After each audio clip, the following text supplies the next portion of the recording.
In the sun-drenched town of Hilo, Hawaii, lived a young boy named Robert. His world was a unique blend of the simple island life and the growing complexities of modern finance. Central to his upbringing were the two most influential men in his life: his father, whom he affectionately called Poor Dad, and the father of his best friend, Mike, known as Rich Dad. Robert's poor dad was a highly educated man, holding a PhD and working as the head of education for the state of Hawaii. He was a model citizen, deeply respected in the community for his intellect and integrity. He believed firmly in the value of a good education and the security of a stable job. Poor Dad would often tell Robert, study hard, get good grades, and find a safe, secure job. On the other side of Robert's world was Rich Dad, an entrepreneur who had left school at 13 but had become one of the wealthiest men in Hawaii. Rich Dad's views on money and life were drastically different. He believed in financial education and the importance of investing in entrepreneurship. He would frequently tell Robert, "The rich don't work for money, they make money work for them." These two contrasting philosophies set the stage for Robert's lifelong journey of financial discovery. As a young boy, Robert was torn between the conflicting advice of his two father figures. Both men were successful in their own right, but their definitions of success were worlds apart. One day after school, Robert and his friend Mike approached Rich Dad, eager to learn the secrets of wealth. Rich Dad smiled and agreed to teach them, but warned, "Learning is a process. It will take time, effort, and a change in your thinking." The boys eagerly accepted the challenge, ready to absorb every lesson. The first lesson Rich Dad taught them was the difference between assets and liabilities. He explained, "An asset puts money in your pocket, whether you work or not.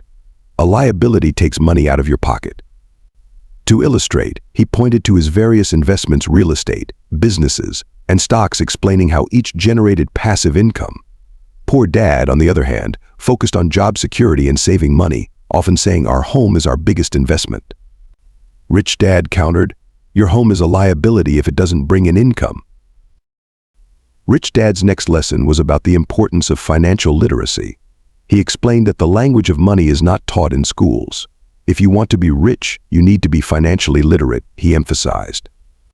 He showed them his financial statements and taught them how to read balance sheets and income statements, stressing the importance of understanding where money comes from and where it goes. Poor Dad, despite his academic achievements, struggled with financial concepts and often found himself in financial trouble. As the boys grew older, Rich Dad introduced them to the concept of entrepreneurship. He encouraged them to think like business owners and investors, not employees.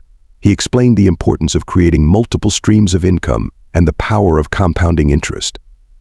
He showed them how he bought undervalued properties, improved them, and sold them for a profit or rented them out for steady cash flow. Poor Dad, in contrast, stuck to his belief that climbing the corporate ladder was the surest path to success. One pivotal moment in Robert's education came when Rich Dad took him and Mike to visit one of his businesses. He explained how he had started with a small store, reinvested the profits, and gradually expanded his empire. He demonstrated the importance of taking calculated risks and learning from failures. "Failure is part of the learning process," Rich Dad said. "The more you fail, the more you learn. The key is to fail forward." Rich Dad also emphasized the importance of surrounding oneself with smart people. "The rich surround themselves with people who are smarter than they are," he said. He introduced the boys to his network of accountants, lawyers, and business partners, showing them the value of collaboration and leveraging other people's expertise. As Robert matured, he began to see the wisdom in Rich Dad's teachings. He noticed that while Poor Dad worked long hours for his paycheck, Rich Dad's investments generated income, even when he wasn't working. This realization led Robert to question the conventional wisdom he had been taught in school and by his poor dad. He started to see the limitations of working for money and the potential of having money work for him. Rich Dad's final, and perhaps most profound lesson was about giving back. He believed that true wealth included the ability to help others.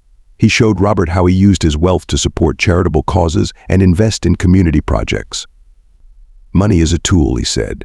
"It can be used to build or to destroy. Use it wisely." Robert's journey with his two dads taught him invaluable lessons that shaped his future. He learned the importance of financial education, the difference between assets and liabilities, the power of entrepreneurship, and the value of giving back.